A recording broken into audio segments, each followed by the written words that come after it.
Guys, this is Monica, and I'm wanting to show you today a new tool that I got from Beadalon. And actually, I purchased this on Amazon. I'll put the link below to this if you're interested in it.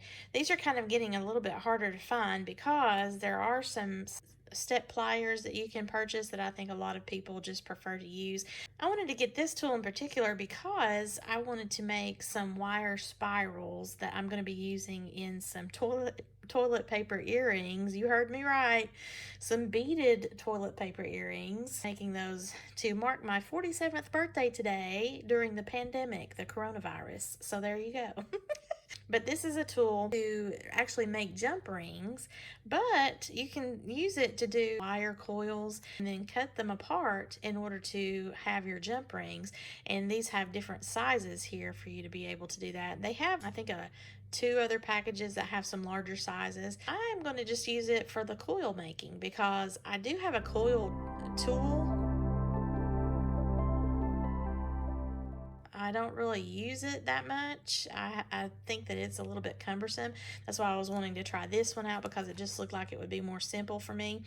This will make you a 4mm, 6mm, 7mm, or 8mm size, and you can see there are 4 different cylinders here. Let's open this up and see what it's all about. This wire over here is just what I'm going to be using in order to show you how I'm making one of my coils that I'm going to need. When we look at the back, it actually shows you kind of the process, what you're going to do. You're going to insert the wire, and then you're going to use the plastic tool to just kind of turn around with your finger, and it's going to create the spiral going down your metal tool here in whatever size that you're wanting to use. It turns out looking like a coil right there, and then you can take your flush cutters to go up and cut them apart, and then that makes your jump rings.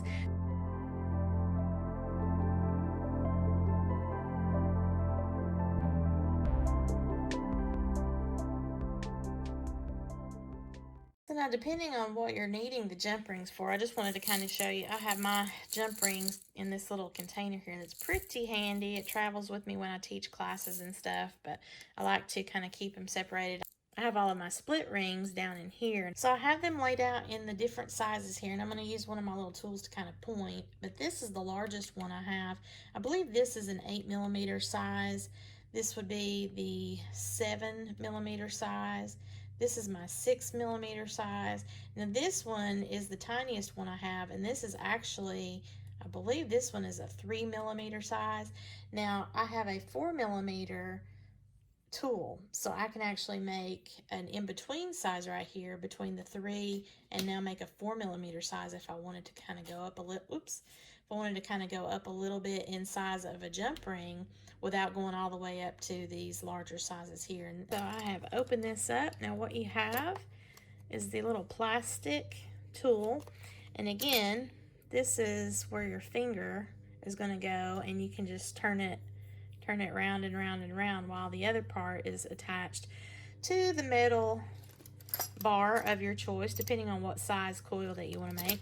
It has a little hole right here for your wire to go in. Here are the tools. These all have the threaded ends here, and that's what's going to go into this part of the tool. So that way this will remain attached to your tool. The wire will be fed through that hole there, and then you just start turning around and you'll be able to get your little coil made.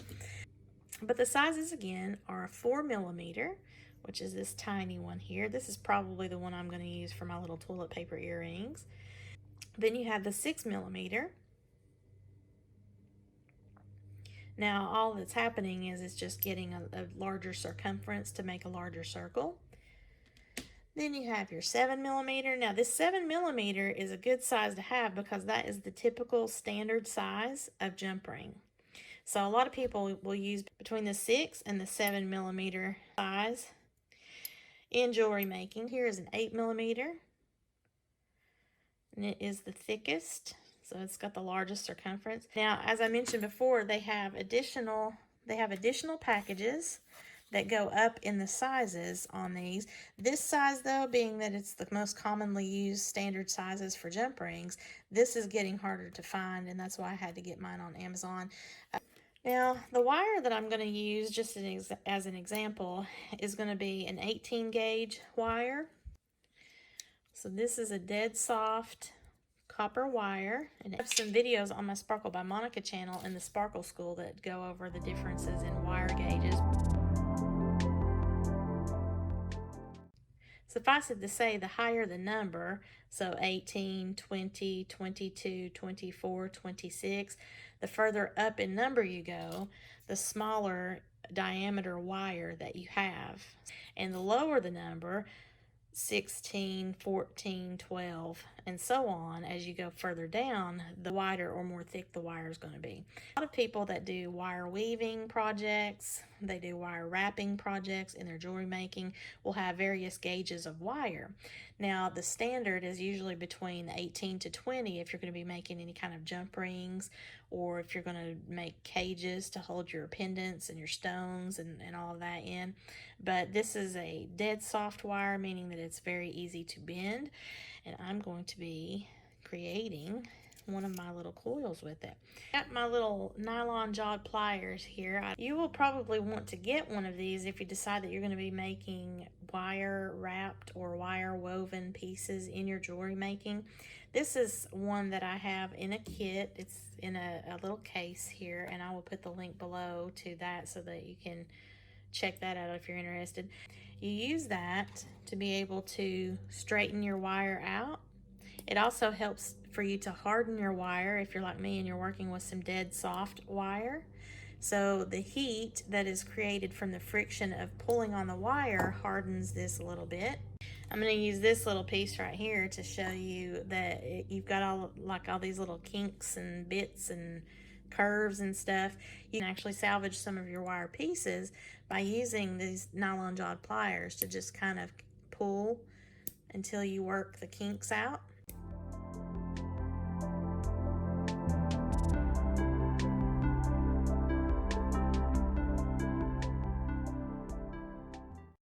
Now, the thing that I like so much about the particular set of nylon jawed pliers is the fact that this has the little screws on the side.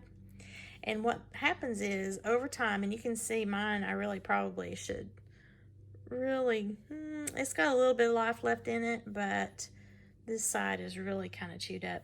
You can change out the nylon part of the pliers without having to buy a whole new plier, because these can be pretty expensive. Just take your little screw, take that off, and then replace the little nylon pads, and then you're good to go with your plier again. Now, I do have another type that is this here. I think this is by Cousin. You can see it does not have a screw on the side. But these Cousin pliers, they will actually just pop off. I don't like that. I like to have them solid and not gonna slide off with me whenever I'm messing around with my wire. So I prefer the stability of the screw kind, because you can really pull very tightly and not worry about your nylon popping off with that. So the other part to this that I wanted to show you, I mentioned it earlier when I first started, is the step pliers. This is the alternative here that you can use to do any kind of rounded work that you need, as far as making your own jump rings.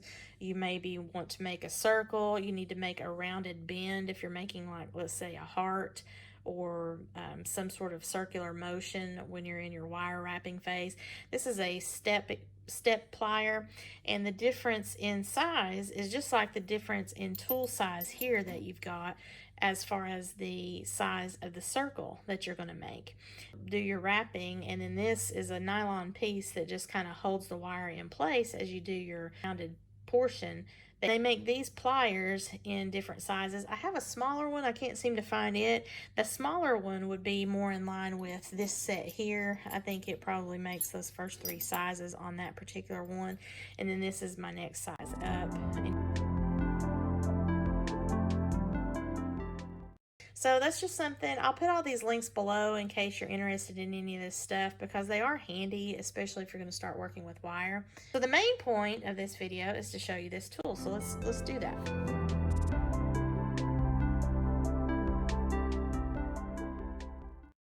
I'm going to do the small size here because that's what I want to work with as far as the earrings that I'm going to make. It doesn't matter which way, so I'm going to do it with the Beadalon facing me.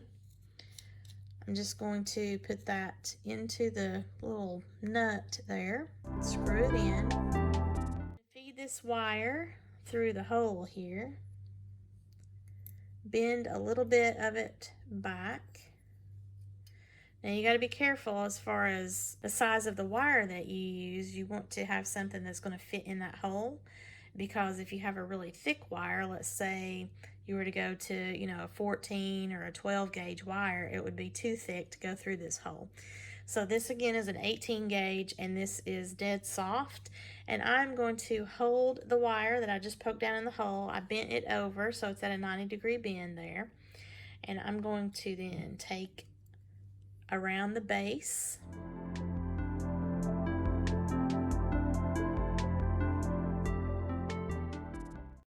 Let my wire overlap, and I'm kind of trying to feed that on there. Now see, I don't have them together, so here is another time where my little nylon jaw pliers is going to come in handy, because I want to have it more compacted like a coil. Okay, so now I've got that pushed down, because this is the first time I've done it, so I didn't have it situated as good as I wanted. So I'm going to just hold on to my wire with my left hand, and my right hand I'm going to do the turning. And I'm just going to kind of keep the tension there so that I can try to guide my wire right beside it. And it's not, exactly side by side, but now, again, this is meant to make jump rings. So at this point, if that's what I was going to do, is just use these as jump rings, all I would need to do is just take this off and use my cutter, which would be a flush cutter. This is my flush cutter tool right here.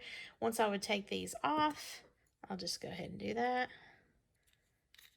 I'm going to unscrew my tool and pull it out. Pull the coil off of the tool. Look how pretty that is. Let's say I wanted to make these into a jump ring. All I would need to do is just take my flush cutter with the flat end back facing me, and then just give it a little snip. I'm actually going to come over here because I'm going to use this as a coil for my earring.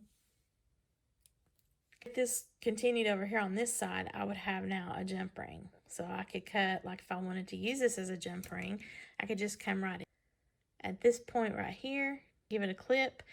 That way I would have a completed circle here for the jump ring, just the same way as I have here. So there's one little coil.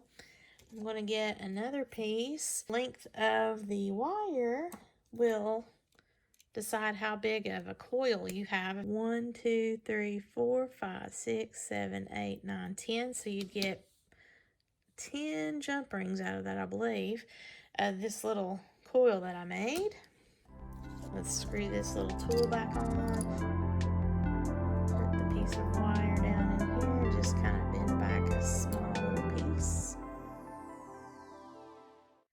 I'm going to go ahead and get it started at least like this, just to where it's kind of already doing what I want it to do. And then I'm going to start turning.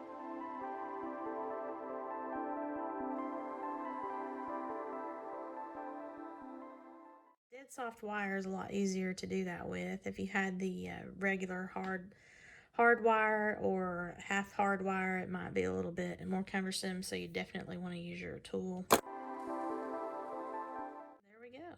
Almost. It's a little bit more. So this extra wire here on the end, I can just actually continue that curve if I want here. I'm going to go ahead and release. Here's my good flush cutters that I love. These are really nice and sharp. They have a very narrow triangular effect here on the tip, so that no matter if you're cutting up against a piece of wire this way, or if you need to go in at an angle and use the tip, this is really a nice sharp cutter. And I will put the link to that below. So I'm going to have to unscrew it so that this will come out from the hole. Now what I'm going to do actually is I'm going to screw this back on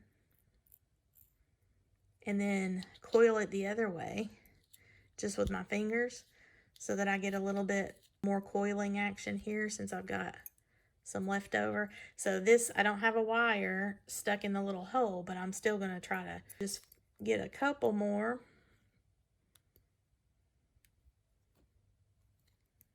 Revolutions here. And I might use my nylon jawed pliers to help me with that, just to get the turn. Yep. There we go. All right, now that gave me a little bit more length to match the other one. All I have to do is just use my flush cutters to take the little tips off. Okay, so there's one. And I'm going to come over here and cut this one off.